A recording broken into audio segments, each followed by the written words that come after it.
આકાશવાણી અમદાવાદ વડોદરા પ્રાદેશિક સમાચાર મિત્તલ પટેલ વાંચે છે. સૌપ્રથમ મુખ્ય સમાચાર. રાષ્ટ્રપતિ દ્રૌપદી મુર્મુએ ગુજરાતની પ્રાકૃતિક કૃષિ સખીની પહેલ અન્ય રાજ્યોને અપનાવવા અનુરોધ કર્યો. રાજ્યભરની 53,065 આંગણવાડીઓમાં એક પેડ માં કે નામ અભિયાન અંતર્ગત વૃક્ષારોપણ કરાશે. રાજ્યમાં 14 લાખથી વધુ આદિવાસી વિદ્યાર્થીઓને વિવિધ શિષ્યવૃત્તિ યોજનાઓના લાભ અપાયા.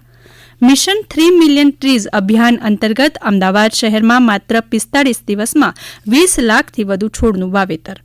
રાજ્યભરમાં આજથી પવિત્ર શ્રાવણ માસનો પ્રારંભ, શિવાલયોમાં ભક્તોનું ઘોડાપૂર. અને બનાસકાંઠા, સાબરકાંઠા, નવસારી, વલસાડ, દમણ, દાદરા અને નગર હવેલીમાં આવતીકાલે ભારે વરસાદની હવામાન વિભાગની આગાહી. સમાચાર વિગતવાર. રાષ્ટ્રપતિ દ્રૌપદી મુર્મુએ પ્રાકૃતિક કૃષિ સખી બનાવવાની ગુજરાતની પહેલને અન્ય રાજ્યો પણ અપનાવે તેવું સૂચન કર્યું છે. નવી દિલ્હીમાં રાષ્ટ્રપતિ ભવન ખાતે યોજાયેલા રાજ્યપાલોના સંમેલન પહેલા રાજ્યપાલોની અનૌપચારિક બેઠક યોજાઈ હતી. અહીં રાષ્ટ્રપતિ દ્રૌપદી મુર્મુએ કહ્યું કે રાજ્યમાં ગ્રામીણ મહિલાઓને પ્રાકૃતિક ખેતીની 5 દિવસની તાલીમ આપવામાં આવી રહી છે. ગુજરાતના આ મહાઅભિયાનની પ્રશંસા કરતા રાષ્ટ્રપતિશ્રીએ પ્રાકૃતિક કૃષિ સખી બનાવવાની ગુજરાતની પહેલને અન્ય રાજ્યો પણ અપનાવે એવું સૂચન કર્યું હતું. ગુજરાતના રાજ્યપાલ આચાર્ય દેવવ્રત પ્રાકૃતિક ખેતી માટે નિરંતર કામ કરી રહ્યા છે. અન્ય રાજ્યના રાજ્યપાલ પણ રાજભવનો દ્વારા પ્રાકૃતિક ખેતીના શ્રેષ્ઠ ઉદાહરણો પ્રસ્તુત કરીને જનજાગૃતિ લાવી શકે છે. એક પેડ માં કે નામ અભિયાન અંતર્ગત રાજ્યભરની 53,065 આંગણવાડીઓમાં વૃક્ષારોપણ કરવામાં આવશે.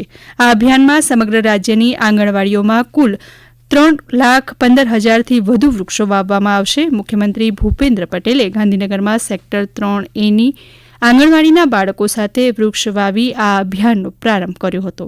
શ્રી પટેલે બાળકોને ફળ છોડના રોપાઓનું વિતરણ કર્યું હતું અને ટેક હોમ રાશનમાંથી બનાવેલી વાનગીઓનું પ્રદર્શન પણ નિહાળ્યું હતું. મુખ્યમંત્રીએ આ અભિયાન હેઠળ રાજ્યમાં વન વિભાગ તથા અન્ય સંબંધિત વિભાગો દ્વારા સપ્ટેમ્બર 2024 સુધીમાં 12 કરોડ 20 લાખ અને માર્ચ 2025 સુધીમાં 17 કરોડ વૃક્ષો વાવવાનો લક્ષ્યાંક રાખ્યો છે. મહેસાણામાં જિલ્લા પંચાયત પ્રમુખે જિલ્લા પંચાયત ખાતે એક પેડ માં કે નામ અભિયાન અંતર્ગત કાર્યક્રમ યોજાયો હતો. મુખ્યમંત્રી ભૂપેન્દ્ર પટેલની 8મી ઓગસ્ટે રાજ્યકક્ષાનો 75મો વન મહોત્સવ દેવભૂમિ દ્વારકા જિલ્લામાં કલ્યાણપુર તાલુકાના ગાંધવી ગામ ખાતે યોજાશે. આ પ્રસંગે મુખ્યમંત્રી 23મા સાંસ્કૃતિક હરસિદ્ધિ વનનું પણ લોકાર્પણ કરશે. આ રીતે જિલ્લાને હરસિદ્ધ વનની અનોખી ભેટ મળવા જઈ રહી હોવાનું વન વિભાગે જણાવ્યું છે. હરસિદ્ધિ વનમાં મુખ્ય દ્વાર, પ્રવેશ પરિસર, હરસિદ્ધ માતાજી સાંસ્કૃતિક વાટિકા, સેરેમોનિયલ ગાર્ડન, શ્રીકૃષ્ણ ઉપવન, શ્રીકૃષ્ણ કમળ વાટિકા વગેરે જેવા સાંસ્કૃતિક આકર્ષણોનું નિર્માણ કરાશે. જ્યારે આ વનમાં બાળવાટિકા, selfie point, garden, beach theme setting area, meditation gazebo, sunset point વગેરે પણ તૈયાર કરાયા છે. રાજ્યમાં આ વર્ષે વન મહોત્સવ ઉજવણી દરમિયાન રાજ્યમાં 10 કરોડ 50 લાખ રોપાઓના વિતરણનું આયોજન છે. રાજ્યમાં 14 લાખથી વધુ આદિવાસી વિદ્યાર્થીઓને વિવિધ શિષ્યવૃત્તિ યોજનાઓના લાભ આપવામાં આવ્યા છે. રાજ્યના આદિજાતિ વિકાસ મંત્રી કુબોય ડિંડરે જણાવ્યું હતું કે રાજ્યમાં આદિજાતિ વિસ્તારોમાં ઉચ્ચ શિક્ષણ સુધીની શૈક્ષણિક યોજનાઓના લાભ ઉપલબ્ધ છે. 12,84,404 વિદ્યાર્થીઓને પ્રી મેટ્રિક શિષ્યવૃત્તિ અને 2,49,518 વિદ્યાર્થીને પોસ્ટ મેટ્રિક શિષ્યવૃત્તિ યોજનાના લાભ અપાયા છે. આદિજાતિ વિસ્તારોમાં જ્ઞાનકુંજ પ્રોજેક્ટ અને સ્માર્ટ ઇન્ટરેક્ટિવ બોર્ડ યોજના હેઠળ 7,408 સરકારી પ્રાથમિક શાળામાં 28,012 સ્માર્ટ વર્ગખંડ નિર્માણ પામ્યા છે. શ્રી ડિંડોરે ઉમેર્યું હતું કે આદિજાતિ વિસ્તારોમાં હાલ 8,035 પ્રાથમિક શાળા, 1,064 માધ્યમિક શાળા અને 509 જેટલી ઉચ્ચ શૈક્ષણિક શાળા કાર્યરત છે. દર વર્ષે 13 લાખ જેટલા વિદ્યાર્થીને શાળા ગણવેશ સહાય યોજનાનો લાભ અપાય છે. Gujarat state tribal education society હેઠળ આદિજાતિ વિસ્તારોમાં 102 શાળા કાર્યરત છે. આ સમાચાર આપ આકાશવાણીના અમદાવાદ વડોદરા કેન્દ્ર પરથી સાંભળી રહ્યા છો. આ સમાચાર આપ અમારી YouTube channel AIR news Gujarat પર પણ સાંભળી શકશો. વધુ સમાચાર માટે આપ અમારા ટ્વિટર હેન્ડલ AIR News_ABAT ને ફોલો કરી શકશો. અમદાવાદ મહાનગરપાલિકાએ મિશન 3 મિલિયન ટ્રીઝ અભિયાન અંતર્ગત શહેરમાં માત્ર 45 દિવસમાં 20 લાખથી વધુ છોડનું વાવેતર કર્યું છે. મહાનગરપાલિકાના નાયબ મ્યુનિસિપલ કમિશનર દેવ ચૌધરીએ જણાવ્યું હતું કે આ અભિયાન અંતર્ગત 100 દિવસમાં 30 લાખ જેટલા છોડ રોપવાનો લક્ષ્યાંક છે. શ્રી ચૌધરીએ કહ્યું, મહાનગરપાલિકા દ્વારા 15 જૂનથી શરૂ કરાયેલા આ અભિયાન હેઠળ શહેરના 7 ઝોન અને 48 વોર્ડમાં વૃક્ષારોપણ કરવામાં આવી રહ્યું છે. આ અભિયાનનો હવે 9 થી 10 લાખ જેટલો જ લક્ષ્યાંક બાકી છે, જે ટૂંક સમયમાં પૂર્ણ કરાશે. આ અભિયાન થકી શહેરનું લીલું આવરણ 6 થી 8% જેટલું વધવાનો અંદાજ પણ છે. દરમિયાન શ્રી ચૌધરીએ શહેરીજનોને વૃક્ષારોપણના અભિયાનમાં જોડાવા અપીલ કરી હતી. ઉલ્લેખનીય છે કે છેલ્લા 5 વર્ષમાં શહેરમાં 75 લાખથી વધુ છોડનું વાવેતર કરાયું છે. રાજ્યના હવામાન વિભાગે આવતીકાલે બનાસકાંઠા, સાબરકાંઠા, નવસારી, વલસાડ, દમણ, દાદરા અને નગર હવેલીમાં ભારે વરસાદની આગાહી વ્યક્ત કરી છે. હવામાન વિભાગે આગામી 5 દિવસ રાજ્યના માછીમારોને દરિયો ન ખેડવા ચેતવણી આપી છે. રાજ્યના 144 તાલુકાઓમાં સાર્વત્રિક વરસાદ નોંધાયો હતો. વલસાડના કપરાડામાં 1.25 ઇંચ, આણંદમાં 1 ઇંચ વરસાદ નોંધાયો હતો.